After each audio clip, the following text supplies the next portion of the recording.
سورۃ القلم، سورت نمبر 68۔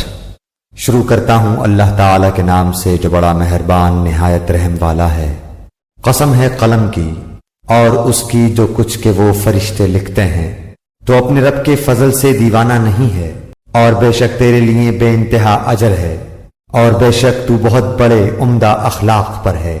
پس اب تو بھی دیکھ لے گا اور یہ بھی دیکھ لیں گے کہ تم میں سے کون فتنے میں پڑا ہوا ہے۔ بے شک تیرا رب اپنی راہ سے بہکنے والوں کو خوب جانتا ہے، اور وہ راہ یافتہ لوگوں کو بھی بخوبی جانتا ہے۔ پس تو جھٹلانے والوں کی نہ مان، وہ تو چاہتے ہیں کہ تو ذرا ڈھیلا ہو تو یہ بھی ڈھیلے پڑ جائیں، اور تو کسی ایسے شخص کا بھی کہا نہ ماننا جو زیادہ قسمیں کھانے والا ہے، بے وقار، کمینہ، عیب گو، چغل خور، بھلائی سے روکنے والا، حد سے بڑھ جانے والا، گنہگار، گردن